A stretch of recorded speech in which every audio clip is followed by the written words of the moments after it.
My parents started living in my house, and when my older sister also moved in, she asked for the master bedroom and half of the house's personal space.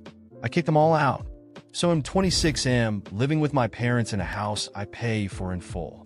It sounds pretty basic, but it's way more complicated than that. Let me start from the beginning. I bought a house in the city last year. I cover the entire mortgage, pay for all the bills, groceries, you name it. My parents, Liz, 52F, and Tom, 55 meters, both retired teachers, don't pay a dime. It wasn't a move back home because I couldn't afford rent situation either. In fact, I make good money as a software engineer, and I wanted to be closer to job opportunities in the city. Plus, I thought it would be nice to help them out after they spent years supporting me. It's a nice 3-bedroom house, nothing extravagant, but cozy with a backyard and a spacious living room. Since I pay for everything, I claim the master bedroom. It has a walk-in closet and its own bathroom, which is clutch because I hate sharing a bathroom with anyone. The second bedroom is my home office. I work from home about 80% of the time, so I set it up with dual monitors, a comfy chair, and everything I need. The third bedroom was left as a guest room for when family visited. At first, everything was great. My parents were happy to be in the city and did their own thing while I worked and took care of the house. I didn't mind footing the bills because, hey, they're my parents and it felt good to be able to support them after all they'd done for me. But then things changed. One morning over breakfast, my mom dropped a casual bombshell. She mentioned that my older sister Jessica, 28F, and her husband Eric were thinking of moving to the city.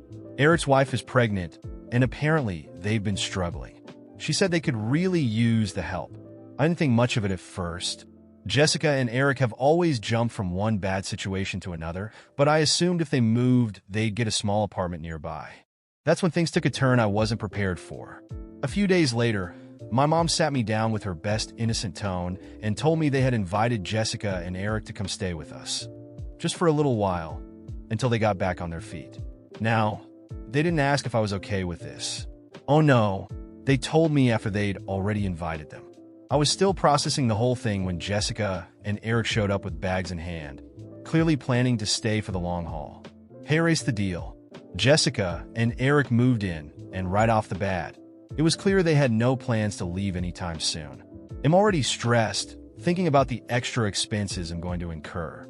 I'm paying for everything, groceries, utilities, the mortgage, everything. And now I've got 2 more people to support with no one asking how I feel about it. I love my sister, but Jessica is, well, not the most responsible person. She always finds herself in messy situations, and everyone else ends up bailing her out. Eric is nice enough, but he has this entitled attitude that rubs me the wrong way, like because she's pregnant, the world should cater to her. The tension started building almost immediately. A few days after they moved in, Eric started making these little comments. You know, the kind that seem harmless but are actually annoying as hell. Stuff like, this place is so big, it must be hard for you to clean it all by yourself, or we're gonna need a lot of space for the baby stuff when it gets here. I didn't think too much of it at first, but then one evening things escalated. Jessica and Eric pulled me aside and said they wanted to talk. I thought maybe they were going to apologize for the extra burden they were putting on me, or maybe offer to help out financially. But no, Eric, all casual, says, so we've been thinking it'd make more sense if we took the master bedroom. I blinked, thinking I must have misheard, but Jessica jumped in with, yeah, the baby's gonna need a lot of stuff. And your room has the walk-in closet and private bathroom. Let me remind you, I pay the mortgage. I pay for everything. And these 2 were sitting here, suggesting I give up my own room for them and their unborn child. The audacity hit me all at once. I managed to keep calm, and why don't you just take the guest room? It's plenty big. Eric gave me a look like I just suggested something outrageous. That room doesn't have a walk-in closet, he said. The baby's going to need space. I was done. I'm not giving up my room. You can have the guest room, or you can find somewhere else to stay. Jessica looked a little shocked, like she couldn't believe I wasn't just caving in. But Eric, he was downright offended. That's when I knew this wasn't going to end well. Things started going downhill fast the next couple of days. I noticed Jessica and Eric getting really comfortable. Their stuff was everywhere, shoes kicked off by the couch, baby magazines scattered on the dining table. Eric even started talking about where he was going to put the crib, like he had already decided that they were going to stay in the master bedroom. One day I had to go into the office for a meeting. When I got home, my blood ran cold. My personal stuff, clothes, computer monitor, everything was in the hallway. I stormed into the master bedroom, and there was Jessica, casually packing up the last of my things like it was no big deal. "What the hell are you doing?" I blurted out. She didn't even flinch. "Your mom said we could start moving in here. The baby's coming soon, and we need the space." I was livid. "I told you you're not taking my room." Jessica crossed her arms. "The guest room is too small." I wasn't having it. "I don't care. You're not taking my room. You can stay in the guest room or find somewhere else to live." At this point, Jessica was upset, but I didn't care. I stormed out of the room, grabbed my phone, and called my mom, who wasn't even home at the time. "Mom, did you tell Jessica and Eric they could move into my room?" There was a long pause. Finally, she admitted, "Well, I thought it would be the best solution. They need the space, and you've already got the office. It's not like you were using the master bedroom for much." I couldn't believe what I was hearing. "Are you serious? I pay the mortgage. I pay the bills. And you think it's okay for them to take over my room?" She tried to calm me down, saying it wasn't a big deal, but I was done listening. "I'm not giving them my room. If they don't move their stuff out, they're going to need to find another place to stay." When I hung up the phone with my mom, anger surged through me like never before. I was done. It wasn't enough that Jessica and Eric had invaded my house, taken over my space, and tried to make the rules. Now my own mother was siding with them. I took a deep breath, trying to stay calm, but in that moment, I decided I wasn't going to let this go on any longer. That night, I called everyone into the living room for a talk. I sat on the couch, waiting for them to join me with their offended and entitled expressions. Jessica crossed her arms. Eric sat beside her with that smug look of someone who thinks they're already in control, and my parents came in wearing the faces of disappointment, as if I were the one in the wrong. "I need to be very clear about this," I began, keeping my voice steady, though I was boiling inside. "This is my house. I pay for everything here, and that's how it's going to stay. Jessica, Eric, you can either stay in the guest room or leave. And I don't want to hear another word about the master bedroom." Jessica scoffed, crossing her arms tighter. "You're being selfish. Can't you see we're doing this for the baby? It needs space. Space." I laughed, a sharp, sarcastic sound. "The baby isn't even born, and you're already acting like you own the place. It's just temporary." My mom tried to intervene, but I cut her off. "No, it's not temporary when people spread their stuff everywhere and try to take over my room while I'm out." Eric, with his condescending smile, leaned forward. "You're overreacting. We're family. Think about what's best for all of us." I locked eyes with him, unblinking.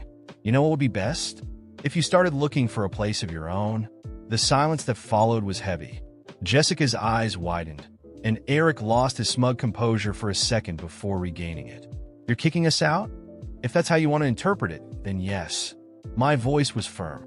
"And if you're still here tomorrow, I won't hesitate to change the locks." Jessica looked stunned, like she couldn't believe I wasn't caving. Eric, however, was livid. I could see it in his clenched jaw and narrowed eyes.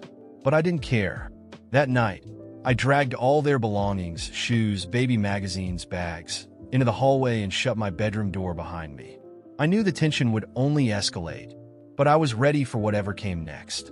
The next morning, unsurprisingly, they were still there. In fact, they seemed even more comfortable, acting as if they owned the place. That's when I decided it was time for my final move. I opened my laptop and searched for apartments far enough away to make it hard for them to return.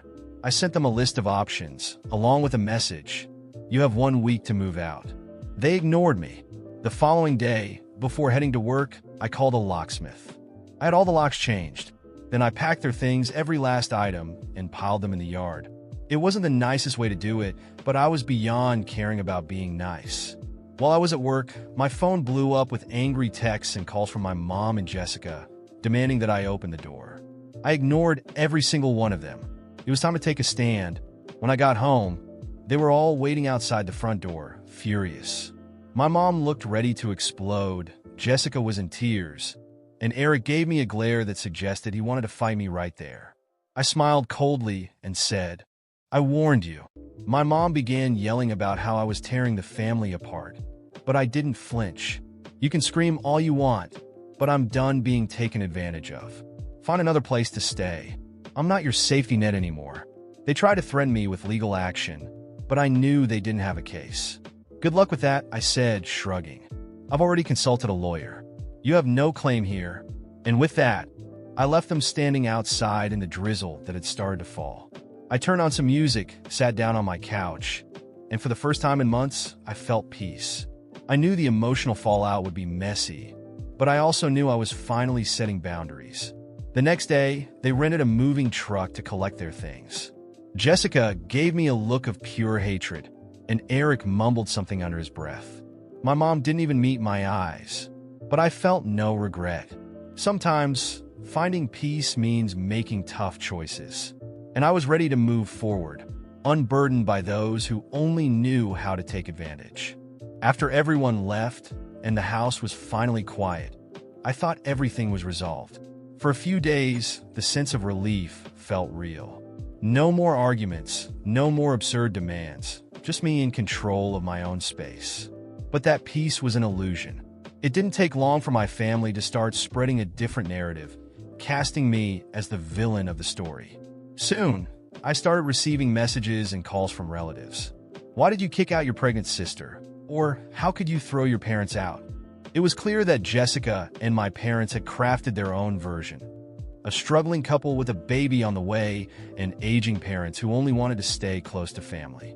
And, of course, I was the heartless ingrate who refused to share his home.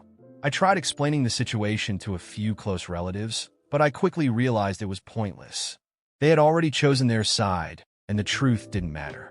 Nobody wanted to hear that Jessica and Eric had invaded my space and tried to take my bedroom.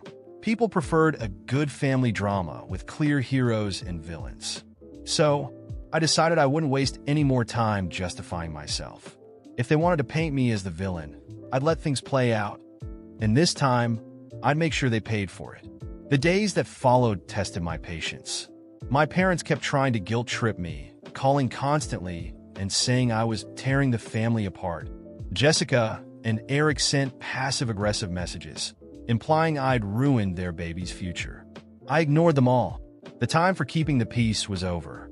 If they thought they could turn the family against me and walk away unscathed, they were in for a surprise.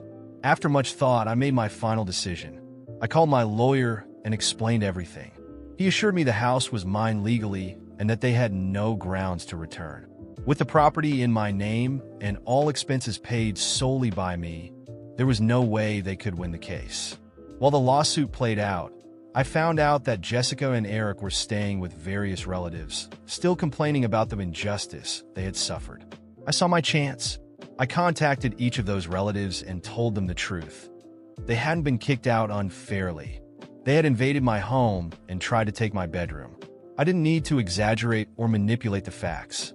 The truth was damning enough on its own. Slowly, those relatives began distancing themselves from Jessica and Eric. Finally, the day of the trial arrived. I was ready. Jessica and Eric walked into the courtroom hand in hand, accompanied by my parents, wearing smug expressions, as if they'd already won. But the moment my lawyer presented the evidence, their confidence began to crumble. The documentation was ironclad. I was the sole owner. I paid all the bills, and they had no formal agreement to stay. When the judge asked why they had tried to take my bedroom and overstep their boundaries, Jessica stammered, and Eric looked away. Even their lawyers seemed uncomfortable. The judge's ruling was swift. The house was legally mine, and they had no right to return. The lawsuit was dismissed, and the judge reprimanded them for their abusive and opportunistic behavior. Outside the courtroom, my mom tried once more to approach me and apologize, but I was done. I hope you've learned something from this, I said calmly, turning away without another word. In the following months, I heard that Jessica and Eric finally managed to rent a small apartment, but without family support, they struggled. Their marriage, already on shaky ground, began to fall apart under the weight of their problems. As for my parents, they continued drifting from one relative's house to another, unable to find stability. The manipulative cycle that had always worked for them had finally turned against them. Meanwhile, my life thrived. I refocused on my career, climbed the professional ladder, and built meaningful relationships. I realized I didn't need a family that only saw me as a crutch. My house became the home I had always envisioned. Every time I walked into my master bedroom, my space with my walk-in closet and private bathroom, I felt a deep sense of satisfaction. It wasn't just the relief of being alone. It was the certainty that I had made the right choice by setting firm boundaries. I didn't need to shout, fight, or seek explosive revenge. The sweetest revenge was moving on and letting them face the consequences of their actions.